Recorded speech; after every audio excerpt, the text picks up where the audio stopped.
want to specifically talk about roles. And we talked a little bit about the legal implications earlier, but yesterday we saw another step towards the Supreme Court ruling on some of the healthcare reform, not so much on the HIE or meaningful use side, but could have implications there as well. So in thinking about the HIE environment, what role should the government play today versus the provider's own well-being, productivity, cost avoidance? What are the roles for each of the major players in the HIE? And let's talk about patients too. We haven't spent any time talking about patients and the value of HIEs to patients. So, Rodney, you want to start us off? Or? Sure. Well, I'll take, since I'm a physician as well, let me just take the provider view for a moment. I think, providers have an opportunity to benefit greatly, obviously, from health information exchange in terms of, really being able to take care of their patients better. But like, I've already mentioned, there's going to be some cost associated to that because it is sort of a different environment, and even in meaningful use, if you look at the specialist, even some of those requirements for specialties, orthopedics usually aren't too worried about blood pressure and some of those other kinds of things, and all of a sudden, they have to collect information that they're not used to collecting. So I think there'll be broad-reaching impacts in the provider space. One of the challenges, I think, from the provider side that's just a more basic consideration is physicians really have never been trained in structured data entry. It's not something that there's a lot of instruction. There certainly was no instruction from a medical school perspective, certainly when I was going through it, about how to think about things and then how to manifest that thought process in a structured way in an electronic system. So, how do you describe red? How do you describe a rash? Now, you're taught how to characterize things, and you're certainly, very specific words, and these words are often used in various ways between individual physicians, et cetera. So, one of the challenges for the industry is to think about what is it that really makes a difference for care that needs to be in a structured format versus an unstructured format. And do you need the whole health record out of the exchange, or? Well, I think you need complete information, but not all of it needs to be the same degree of structure. So I think medications make a lot of sense to be structured. Allergies, problems are a very problematic area because of how people use problems and problem lists and things of that nature. But it does lend itself to codification because you have to codify to some degree to get paid. But there's also other codification schemes that make more sense from a clinical perspective. So I think there needs to be intensive focus on ease of use and accessibility for entering structured information that really matters. And the rest of it, you need to make it easy enough to use for people just to complete their thought and get it into the system. And it's perfectly appropriate to use things like, speech recognition or even transcription if you have to do that, or computer-aided transcription, et cetera, because, unstructured data, as long as I can read it, great. I have satisfied the intent of being able to communicate. So I think that's something that the provider space is definitely going to. And Jerry, maybe you could talk a little bit about how you're interacting with payers today. Are they playing a more important role in driving some of these decisions or not? Well, as we look toward the ACO environment, the payers are going to drive a much more critical role of providing information to the HIEs. Today we are working with a couple of payers who are providing that information, but still in most cases the payer information lags 3 to 6 months behind. So we're looking at data that is not real-time data, but it's very important from the overall aspect of that patient care to match that data to the actual event that occurred and to make sure that that's correctly defined. Going back to one of your points, the free-form text that we see in the environment and I just want to touch on that briefly. We feel like that it's very important to bring that information into the HIE. And if there's a way that we can identify the free-form text into some type of discrete data elements that we can bring in to help report against those elements, it's very important that we have all of the information on the patient and in a way that can be reported. It's absolutely critical that the physicians have that information for review, but then when you look at that information on an ongoing basis for quality reporting, for just that decision requirements that we need to make, it's important to have that information as well. One more point on the payers is that as we move forward, it's going to be important to have the financial data that's available from the payers as well, so that as we're looking at the overall patient information, that financial information is there as well. Good point. Kim, as well, can you talk about when the provider becomes a vendor? Because you're supporting other systems as well as your own. So are there unique challenges into that, and can you help accelerate in a local community the adoption of an HIE? Well, one thing I want to speak to, I want to answer earlier, you'd mentioned about from a provider, how does an HIE, what kind of benefits do they bring maybe to a provider perspective? And one thing we as a provider are looking forward to is, particularly in the ED, trying to eliminate some of the frequent flyers that enter into our ED. And, you know, if you've noticed around town, any of those that live in Tennessee, we launched this billboard campaign about how many minutes to wait. Well, great idea, you think, until your EDs get overrun, and then you realize you've got all kind of mix of patients in there. So it's a good problem to have, but then again, what we're looking forward to in exchange helping us with from the emergency department is helping us identify those tests that we do not have to duplicate, because obviously now we have to treat each patient as a brand new one, and they could have just been to a competitor the day before.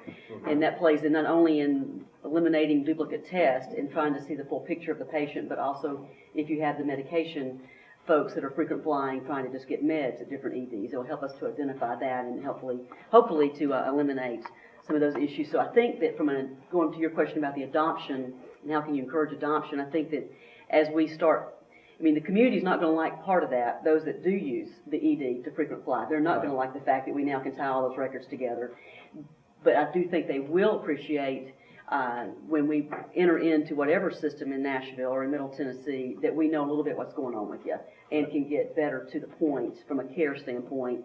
Oh, I see that you had the CT last week. These were the results. Let's try to do this instead of making that patient go through all the pains all over again of any kind of invasive type testing. Right. So I think those are some things that as the community and the public hears more about those benefits, they will appreciate that. Right. And Brian, do you see any early evidence of, we'll call it practice behavior changes, both at the provider, hospital level, payer level, and the consumer level, and maybe even public health at some point? You know, I think you're going to, but if I can, you asked a question earlier about what is the government's role. And then you also, then Jerry had some great comments about payers, and if I can, I'd like to address a couple of those issues. One of them, as far as the government's role, you know, right now, if there are a few areas where there's some uncertainty and there's just not clarity that I think could help the industry. I'm going to kind of drill down into a little esoteric subject, but sensitive codes, for example. What information can or should be displayed, what type of categories of information can or should be displayed. Obviously, there are federal rules about that, but then again, each state has its own rules as well. So, you know, when you think about exchanging data across state borders in an area like, for example, where I live in Chattanooga, you know, there are 3 states right there that all kind of have the same type of catchment area from a market standpoint. So, you know, I think reducing uncertainty would be very helpful in providing some clarity. Also, with around security and privacy, we know that for you know, because everybody is very, very aware of the realities of breach and what breach may mean to them as an organization. feeling comfortable in sharing information and knowing that when I am sharing this information from provider A to provider B, that I'm doing so in a manner that I'm not going to be hauled into court or fined. Right. So having the ability for the provider to confidently use the system and reduce some of that uncertainty, I think would be a good thing. And secondly, you asked Jerry about payers, and what's really interesting about claims data is that the prevalence of claims data is something that can absolutely be an accelerant for a health information exchange that's looking to set up and stand this entity up and to start getting information where we can at least start to provide some context in the community, right? So, you mentioned that the data, that there obviously is a certain amount of latency in claims data, if you're receiving it from the payer. But the great news about claims data is that there's a lot of it. It can more easily be mined. We can get that information, be able to map that data rather quickly, and because of the volume of data that you have, you can quickly start to get information in that HIE on the community as a whole and provide context. And actually, even with that claim data, you can go in and there are certain methodologies that you can look at claims data that are tried and true, like episode treatment groupers, and be able to use that to try and determine what problems a patient may have, or other types of analytics that you can run against that to see if there might be potential gaps in care, just based off the process measures. Right. Well, and you can also measure the changes of care from the first billing instance to the final bill as well, because Absolutely. those, obviously, the changes that occur from when they first submit that bill until it becomes final, there's a lot of additional data usually that gets transferred back and forth that can be captured and mined as well. So in our mind, if we can use the claims data to set context for the patient, and then take the key clinical indicators that are relevant to the condition that the patient has, and use that to help drive specificity, when you bring those two data sets together, now you've got something that's actually really, really powerful that I don't think, if we were to have completely all real-time clinical data, I think you might lose some of the context that the claims data can bring, into the equation. To answer your question about the different players in the space and behaviors, what's going to drive behavior through all of the stakeholders is got to be some type of systemic alignment. So, when we take a look at patients using PHRs, hardly any adoption. Unless payers and providers and patients are aligned, financially and otherwise, to take advantage of these types of technologies, I think that especially the laggards are going to be the patients. I think, until you start to see that type of alignment happening, the adoption in the patient area will continue to be low. But they're going to continue to use consumer. They're going to continue to go to WebMD. They're going to continue to go to Dr. Google. Right. But no longer Dr. Microsoft now. Right. That's right. So, anyways. Great question. So, consumer adoption. So, how do we incentivize the patients? Obviously, ACO helps us incentivize both the providers, the payers, and probably the employers to a certain degree. But what about the patients? I mean, what is their incentive to get involved in this conversation from an HIE perspective? And I think, other than seeing their own records, what are some of the other opportunities there to really get consumers excited? Well, I think we're already seeing in how benefit plans are being structured with high deductible plans, health savings accounts, etc. Patients are already more interested, and so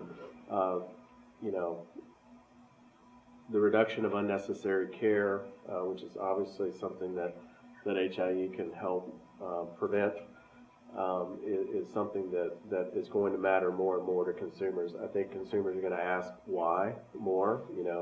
If you're going to order this test on me, what are you going to do with the result? I just got this before. What is it going to be different this time? Where before, I think it was, give me as much as you possibly can at all times, and I think consumers are going to be more discerning in healthcare. They have more of a financial stake already. Costs are going up every year. The patient responsibility is going up every year. So I think they already have skin in the game, and I think they're gonna ask for more and more control and more visibility. And I think too, from the other perspective, and just within our own company, we introduced this whole wellness plan, and where they are required once a year now to have all these screenings, and then if you do participate in the screenings, you have a $500 refund towards your benefit. Well, obviously that's an incentive from a patient to participate, but then from a company standpoint, our goal obviously is wellness of our employees, and those that have the high cholesterol that are headed toward a diabetic situation. We know that's going to end up increasing our costs from a provider standpoint and from a benefit standpoint. But the patient, on the other hand, if they maintain a more healthy lifestyle, I think eventually we're going to be going to where benefits are cheaper for the more healthy employees. I think there's going to be at some point some tiering of benefits based on how well you take care of yourself. So I think those are some of the things that will help drive that patient adoption as they get more interested in their own personal care that actually affects how much they pay for benefits. Right. Great point. One thing to add to that, what happens when the employer is no longer providing the benefits? So, like as far as if they were to... Right. So in your case, HCA is providing this wonderful service. Yesterday we heard EMC has saved about $200,000 by using health coaches, the same kind of process. So we're down to 53% of employers are now providing benefits from the total insurance pool. So, and that number is shrinking. So does the government have a role in also providing sort of the wellness focus? Because so far we've been a lot more focused on disease management and keeping out the frequent flyers out of the emergency room instead of the opposite. I think that the government does have a role, obviously, as we look at the way that government is bringing insurance to those who have not had it before. But the point is that even the private payers are going to require us as individuals to better manage our wellness, to adjust our rates. If I can manage my different characteristics based on what I know to be a wellness factor that's been created for a man of my age, height and weight, then if I can manage that to a point, the insurance companies will begin to reward us for that with different rates, different deductibles. And it's not something that we can just go willy-nilly down the road like we have been for the last 50 years or however long. Somebody will take care of me, because they won't, not any longer. It's not a point of relying on someone else. It's going to have to be relying on yourself. So do you see a world, and great question for Shared Health, do you see a world where we can truly use the HIE to do population management? Absolutely. And really, I truly... think it belongs, if there's one place where population management belongs, or where population management can truly be accelerated, is in the HIE space. Because, in order to be able to have that view across the entire continuum or across care teams, where is the natural aggregation point for that information would be at the HIE, or something like a concept like an HIE. It doesn't have to be a doctrinaire HIE. We are able to help a provider and to show a provider, here are all of your patients, here's how they are doing against certain evidence-based medicine guidelines or certain quality measures and quality guidelines. The interesting thing about doing it via the HIE is what it shows. And it's in a typical quality model, I think, that providers are used to working under. They're used to the payer coming in with this big pile of paperwork that says, here's how you performed last year, and here's how you're going to need to perform next year, and these are the measures. Good luck with it, right? It's a big stack of paper that they're going to have to try and figure out how to deal with. If you can put a tool together for the provider, where the provider feels like, what's being measured is not necessarily the provider's performance, but what's being measured is the care that the patient is receiving. It's not the care that the provider is providing, because if you're doing it across the HIE and you're doing it across the community, you're no longer looking at a provider, you're looking at the care team as a whole. So if I have a patient and that patient's a diabetic, and that patient happens to be seen by Dr. Kim does the hemoglobin A1C, but that patient's also in my population, my score for hemoglobin A1C should rise because that patient received the hemoglobin A1C. Now, maybe it wasn't me, and it was Dr. Kim. So, again, it's kind of turning the idea of measurement on its head. Instead of, here is, doctor, we're measuring the care you're providing. No, we are measuring the care the patient is receiving across the community. Right. And it's a very different way of looking at it. A follow-up question. How many are you working with public health in your local communities today to look at this kind of data? Well, I think we all are. Right. Okay. And But the public health department's got a role? the public health department absolutely has a role because the immunization records of children. Right. That's one of the wide areas, because where was the child immunized? Was it done at school? Was it done at the public health clinic? Was it done at the physician's office? Those things need to be recognized. Where did someone receive their flu shot? Did they get their flu shot at Walgreens? Or did they get their flu shot at their physician's office? So these things need to be recognized, and we need to understand that not all of the patient's care is going to be taken care of in the physician's office. Absolutely. And back to your point, the wellness of the patient is paramount, but it's not only the community care of that patient, but the proactive care of that patient. Sure. The ability now, with that patient information, of being able to proactively contact those patients and assist them with their wellness, to make sure that if they did in fact have an A1C done outside of the network that would be within the HIE, that we can now document that and bring that to help the physician score overall. So that brings back the information we now have that we can use not only for managing events as they occur, but the future events and preventing them from occurring.